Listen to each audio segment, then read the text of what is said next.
Hey everyone, wanted to share with you a few things in Module 1 about the budget. And this is the most important thing that we want to talk about in this unit and make sure we're good on what's expected and the concept of what we want to be doing with the budget.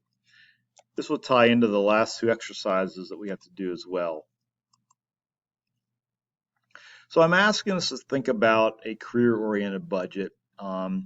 And NEFI has some predetermined categories, and they also have some percentages that they use to help figure this out. And when we do our budget, I sort of have this done within a spreadsheet that we can have formulas to enter in, and it will automatically calculate for us. But again, one thing I want to point out to you here is one budget item down here called savings. This is something where you're paying yourself out of your salary. Your goal should be 10%, but I'm probably going to start you off less than that because, again, it's very difficult when we do this. The other thing we want to do is when we develop a budget, we need to determine like what type of budget. Do we do it weekly, monthly? Most people do a monthly budget because their bills are based upon a monthly bill, and that makes more sense. So again, another thing you might see here, spending plan, the same word as a budget. Okay, so regions for a budget.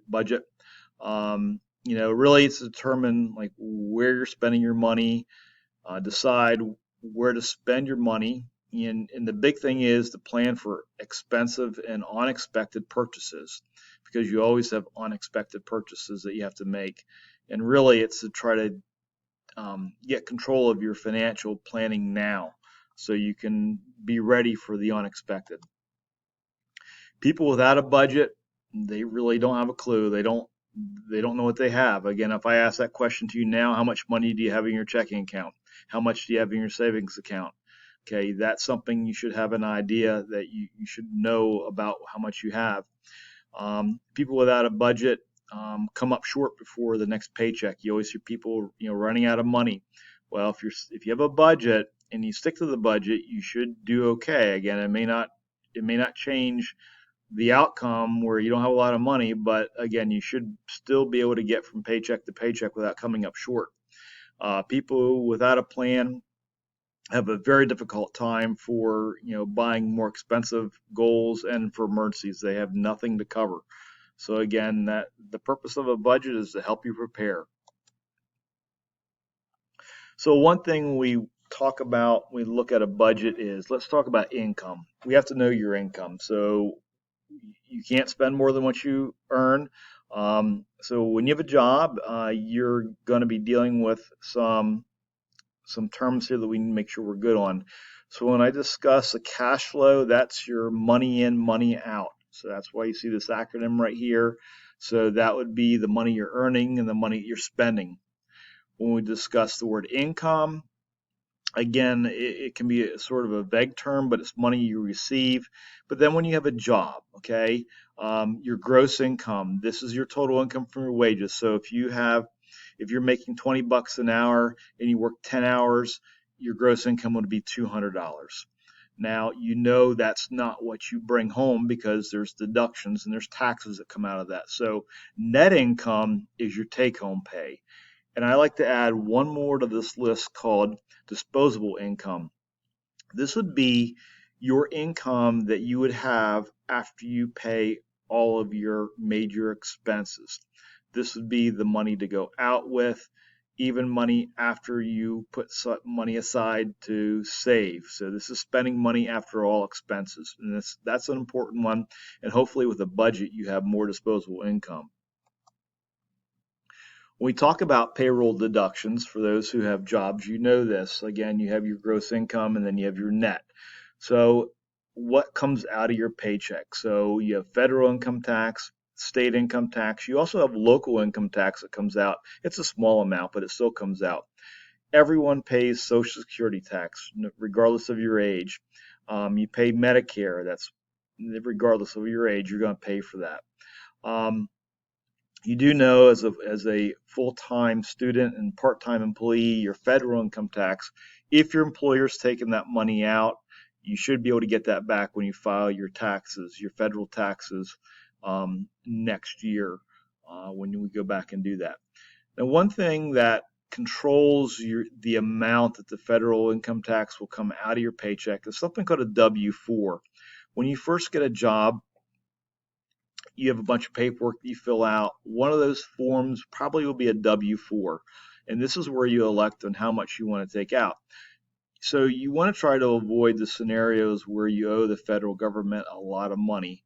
In fact, if you owe them a lot, you can be in penalty where they're going to charge you a fine on top of your payment that's due. But the W-4 controls that. One thing that has recently happened within the last couple of years is the tax laws changed a little bit. Again, some people had to go back and adjust their W-4, and that would be the withholding. Maybe they need more money taking out of their paycheck. Maybe, again, the same scenario is you don't always want to have a big refund. It's nice to have a refund, but my thoughts on that is, why are you paying the government all that money where you can be saving that money now in your account and be in control of that, opposed to paying the government all this extra money and just only to get a refund next year. Some people like it. They do that as a form of saving money. But again, if you're disciplined and have a budget, you can do the same yourself.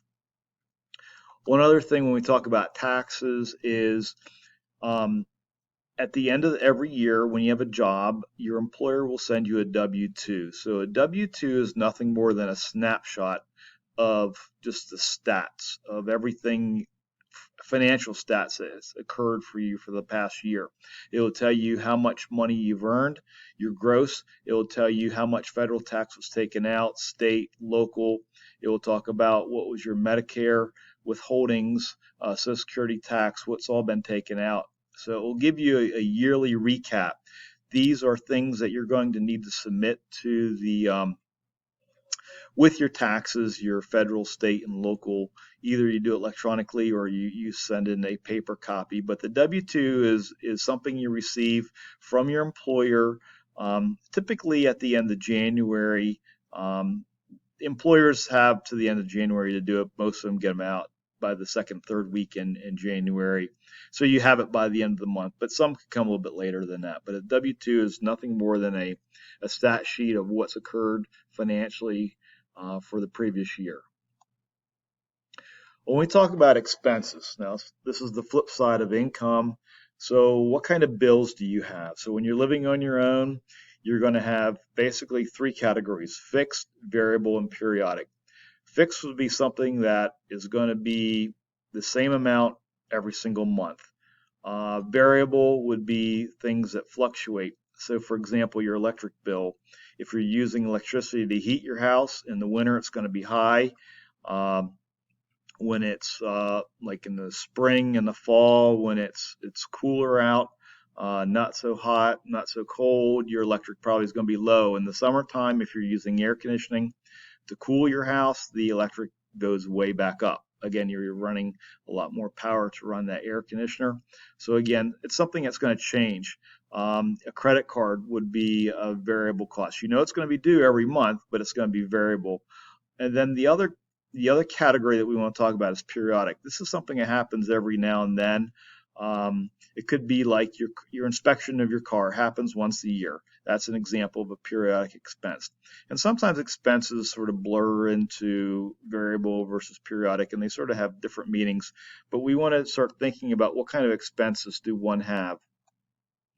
So here's a simple chart here. So when we talk about rent, that would be an example of fixed. That would be probably you sign a lease for a year and it'll be the same. You know it's going to be due on a certain day of the month and X amount of dollars, and it's not going to change. I already mentioned your electric bill. That will be due every month. You know the due date, but it's going to be variable. Car insurance. Now, car insurance could be every month. And you would have, again, something where it could be fixed every single month, but most people pay car insurance either once or twice a year, so it's more periodic. Auto repairs, hopefully that doesn't happen, but again, it's one of those things that's going to be variable, and hopefully it's just periodic. It doesn't happen that often. Living in an apartment, you may have to pay for sewer and trash for pickups. That's going to be a monthly, or again, it all depends based upon like where you live. Um, in where I live, my township bills me just quarterly. So it's just 4 bills a year. So it's more periodic for me. And it's the same amount, but I don't have to pay it every single month. Car payment would be every single month. You know what it's going to be due and when. It's sort of like your rent bill. But just an idea of what are some expenses that you're going to have to take into account for. Most important expense, I've already mentioned this. This is where you've got to save some money and pay yourself first. So when we discuss pay yourself first, this again, save is another acronym here. Setting aside money avoids borrowing. Very wise thing to do because every time you're developing a saving habit, again, it's better to do this from day one whenever you get a job so you can plan for the unexpected and be more ready for these major expenses you're going to have. One thing that you should keep track of is that cash flow. How much are you earning in a week? Again, right now, if you have a part-time job, okay, are you paid weekly? Is it every other week that you get paid? So if you get paid twice a week, you need to know, hey, look, that's how much money I need to save and have set aside to pay for my bills. So what kind of bills do you have right now? What kind of expenses? A lot of you, if you're driving a car, you're going to have to pay for gas. Are you going to Starbucks to get coffee every day or a frappuccino? Are you going out? Are you spending your money on clothes? You need to keep track of that. So really, you should record some type of log so you have an idea of your income and then your expenses and sort of a spending plan. Not really a budget, but sort of like just measuring like where does your money go. When we talk about building a budget, you've got to determine like when you want to do this. And we're going to do a monthly budget because it makes sense to do that. Ask your parents. They probably have a monthly budget. They know how much money they earn in a month. They know their major expenses are going to be billed monthly. So again, it's going to be something that is probably that makes the most sense. You got to list out all your income. You got to look at all your different expenses, and we've got to subtract our expenses from our income. And then the big thing about a budget is as things change, you need to adjust your budget. So if you get a promotion, you have more money, you need to probably try to start saving more money. If you have more money to spend on things, maybe you want to adjust. Maybe you want to start paying more toward a loan that you owe. But when you start talking about a budget, these are the things you need to start off with first.